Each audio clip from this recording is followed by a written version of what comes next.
Index में आज गिरावट है और पिछले 5 दिनों का चार्ट देखें तो निफ्टी मेटल इंडेक्स में काफी गिरावट दिखी है। इसी पर एक टेक्निकल राय ले लेते हैं।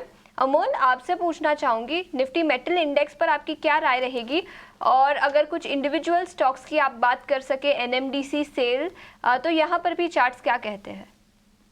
जी, ओवरऑल ये काफी रेंज बाउंड रहा है। मतलब दोनों तरफ के मूवमेंट्स मेटल स्टॉक्स में हो रहे हैं। और अगर हम स्पेसिफिकली आप पूछ रहे थे कि एनएमडीसी के बारे में, अगर आप पूछ रहे थे तो एनएमडीसी के बारे में देखते हैं तो ये lower top formation consistently maintain कर रहा है डेली चार्ट्स पे भी। और जहाँ पे भी रैली आ रही है इवेंचुअली वो वापस सेल ऑफ में कन्वर्ट हो रही है।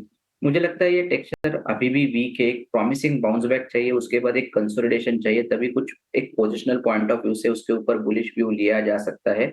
अगर मैं लेवल्स का बात करता हूँ तो एनएमडीसी के लिए आई थिंक 220 का एक इम्पोर्टेंट लेवल रहेगा। जब तक उसके नीचे स्टॉक रह रहा है, ये जो वीक सेंटीमेंट बना हुआ है स्टॉक में वो कंटिन्यू रहने के चांसेस है। और ऑन द डाउन साइड ये स्टॉक कहीं ना कहीं वापस से 205 202 की तरफ जाता हुआ दिख रहा है। दूसरा, मुझे टाटा स्टील एक इम्पोर्टेंट लेवल पे है, इसके लिए स्पॉट ऑन हो रहा है। एक कंसोलिडेशन हुआ है स्टॉक में। अगर ये 155 level on the higher side break कर देता है तो स्टॉक में एक शॉर्ट टर्म के लिए चार्ट्स के ऊपर एक तेजी का या बाउंस बैक हम बोल सकते हैं उसको, वो मोमेंटम डेवलप हो सकता है। 160 तक के लेवल्स आ सकते हैं। ऑन द फ्लिप साइड ये वापस अगर 148 क्रॉस कर देता है नीचे की तरफ, तो स्टॉक में थोड़ा सा शायद सेलिंग प्रेशर बढ़ सकता है। बट लेवल्स इंटरेस्टिंग है। 155 के ऊपर अगर जाता है तो एक बुलिश मोमेंटम स्टॉक में आने के चांसेस चार्ट्स पे तो दिख गया है।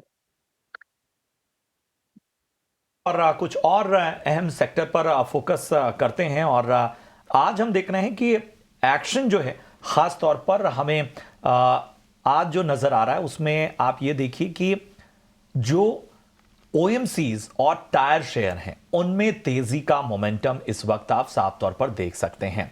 एचपीसीएल देखिए, जो ऑयल मार्केटिंग कंपनियों में अग्रणी है, वहां पर 3% चढ़कर रिकॉर्ड ऊंचाई पर पहुंचा हुआ है। हिंदुस्तान पेट्रोलियम का शेयर, जेके टायर आप देखिए, यहां पर भी 3% तक की तेजी हम साफ तौर पर देख पा रहे हैं। चलिए अमित, आपके पास ही आऊंगा। ओएमसीज पर क्या राय बन रही है और उसके साथ ही टायर स्टॉक्स पर भी राय दीजिए। दो का तो मैंने नाम लिया जहां पर जो तेजी है वो अट्रैक्ट कर रही है, एक तो एचपीसीएल और दूसरा जेके टायर।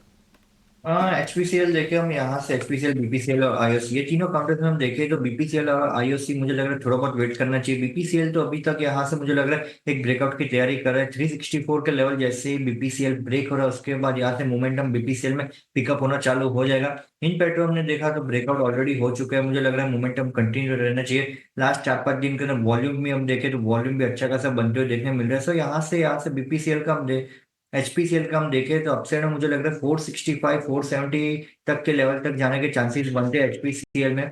आईओसी हम देखें यहाँ से तो आईओसी मुझे लग रहा है यहाँ से थोड़ा बहुत कंसोलिडेशन फेज में चलते हुए देखने मिल रहा है। आईओसी जब तक यहाँ से 182 का लेवल ब्रेक नहीं कर रहे, जो डाउनवर्ड ट्रेंड लाइन का ब्रेकआउट लेवल है उसके ऊपर यहाँ से तक जाता नहीं है, तब तक यहाँ से कंफर्मेशन नहीं मिलेगा आईओसी में।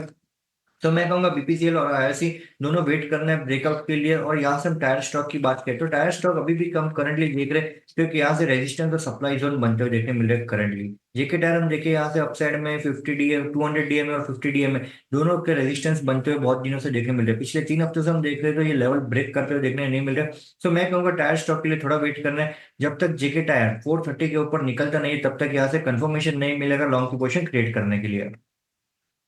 एक बेहतर नजरिया आपको अमित जी ने दिया है। तमाम स्टॉक्स, चाहे ओएमसीज के हों चाहे टायर शेयरों में जेके टायर की बात हो, वहां पर लेवल्स का विशेष रूप से आपको ध्यान रखना है। सेक्टर्स पर नजर डालते हैं और डिफेंस शेयरों पर भी आज काफी एक्शन है। डिफेंस सभी कंपनियों को कुछ नए ऑर्डर्स मिले हैं। 1.4 लाख करोड़ के नए ऑर्डर्स मिनिस्ट्री ऑफ डिफेंस ने क्लियर किए हैं, जिसके चलते पूरे सेक्टर में आज एक्शन दिखा है। कुछ स्टॉक्स की बात करें तो मस्गाव डॉक करीब 5 से 6% की तेजी यहाँ पर है। एचएएल यानी हिंदुस्तान एरोनॉटिक्स में भी 1% से ज्यादा की तेजी है। अमोल, क्या राय बनेगी दोनों ही डिफेंस स्टॉक्स पर? जी, एक तो जब इसमें एक इंटरेस्टिंग फॉर्मेशन बोल सकते हैं कि जब मार्केट चल रहा था तो ये इतना चल नहीं थे, इनफैक्ट करेक्शन में थे, और एक बड़े करेक्शन के बाद एक प्रॉमिसिंग रिवर्सल फॉर्मेशन हुआ है। तो जो भी मोमेंटम चेस करना चाहता है उनके लिए आई थिंक 4550 मजगांव डॉक के लिए एक क्रूशियल लेवल रहेगा। जब तक उसके ऊपर रहता है, जो पॉजिटिव मोमेंटम में है स्टॉक, ये कंटिन्यू रहने के चांसेस है। और इमीडिएट अगर हम देखते हैं तो 50 डे सिंपल मूविंग एवरेज बोल सकते हैं, या 4850 तक तो ये स्टॉक अपना जो बुलिश टेक्सचर है वो कंटिन्यू कर सकता है। HAL में भी अगर हम देखते हैं तो एक रेंज बाउंड एक्शन के बाद स्टॉक ने एक गैप अप कल ओपन किया था और उसी को मेंटेन किया है। तो 20 day simple moving average HAL के लिए इंपॉर्टेंट रहेगा, और लेवल वाइज अगर हम देखते हैं तो 4720 के लेवल इंपॉर्टेंट रहेंगे। आई थिंक जब तक उसके ऊपर ये रहता है पॉजिटिव टेक्सचर है, 5050 तक के भी लेवल HAL में देखने को मिल सकता है। बिल्कुल, तो ये राय थी डिफेंस शेयरों पर। स्टॉक्स में अच्छी खासी तेजी दिखी है नए ऑर्डर विंस के चलते। लेकिन इस बीच PSU बैंकिंग इंडेक्स पर भी नजर डालते हैं। यहाँ पर काफ़ी कमजोरी है। निफ्टी PSU बैंक इंडेक्स सबसे बड़ा सेक्टोरल लूजर भी है आज के ट्रेडिंग सेशन में, 1% से 1.5% की गिरावट। और कुछ स्टॉक्स की बात करें तो कैनरा बैंक करीब 2.5% की गिरावट यहाँ पर है। इसी के साथ बैंक ऑफ बड़ौदा और इंडियन बैंक में भी 2 से 2.5% की गिरावट दिखी है। अमित, आपसे पूछना चाहूंगी निफ्टी PSU बैंक पर आपका क्या नजरिया रहेगा?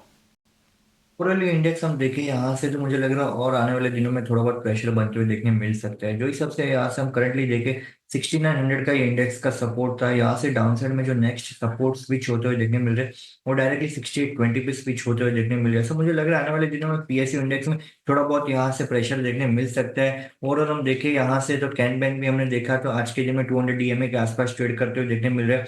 ये काउंटर जैसे ही डाउन साइड में 106 का लेवल ब्रेक होता है उसके नीचे अगर स्टेबल हो जाता है तो फ्रेश शॉर्ट की पोजीशन इनिशिएट हो सकती है। तो करंट व्यू के हिसाब से मुझे लग रहा है यहाँ से PSU बैंक इंडेक्स के लिए और PSU काउंटर्स के लिए थोड़ा बहुत वेट करना चाहिए लॉन्ग की पोजीशन क्रिएट करने के लिए। अभी करंट व्यू के हिसाब से लग रहा है आने वाले दिनों में और थोड़ा प्रेशर देखने मिल सकता है। तो ये है नजरिया PSU बास्केट पर इस वक्त अमित जी की तरफ से। आज और सेक्टर पर फोकस करते हैं। याद होगा कि जब हम पिछली दफा चर्चा कर रहे थे तो ग्लोबल फेसिंग कंपनियों पर भी चर्चा हुई थी, और ग्लोबल फेसिंग कंपनियों में हमने हाल फिलहाल एक अच्छी रैली देखी। रैली इसलिए देखी क्योंकि ग्लोबल संकेत मजबूत थे, लेकिन आज जब बाजार खुले तो कमजोर ग्लोबल संकेतों का असर ग्लोबल फेसिंग कंपनियों पर ज्यादा पड़ा, खासतौर पे IT पॉकेट्स पर। और इसकी वजह यह थी कि आप देखिए कि अमेरिका में जो है वो IT शेयरों के जो टूटने का क्रम रहा वो जारी रहा। Nvidia, Intel, advanced micro, Apple, Microsoft जैसे जो अमेरिकी बाजारों के स्टॉक्स थे वो सभी खासतौर पे दबाव में, अच्छे खासे दबाव में नजर आए। अब वो हमारे भी IT जो पूरा सेक्टर था उस पर पास ऑन होता दिखा, क्योंकि जो कारोबार होता है ऐसी कंपनियों का, खासतौर पे IT सेक्टर का, उनका जो एक्सपोजर है वो ग्लोबली ज्यादा होता है, इसलिए ग्लोबल फेसिंग कंपनियों पर प्रेशर बना। अब प्रेशर किस तरह से बना देखिए, विप्रो इस समय 3% से ज्यादा टूट चुका है। ओरेकल फाइनेंस कल जबरदस्त तेजी हमने देखी थी, लेकिन आज देखिए 2.5% गिरा हुआ ओरेकल फाइनेंशियल्स। एम्फेसिस लगभग 2.25% गिरा हुआ है। कोफोर्ज 1.5% टूटा हुआ है। परसिस्टेंट, इन्फोसिस, TCS, हम कहेंगे कि IT में चौतरफा इस वक्त मुनाफा वसूली हावी होती नजर आ रही है, प्रेशर नजर आ रहा है।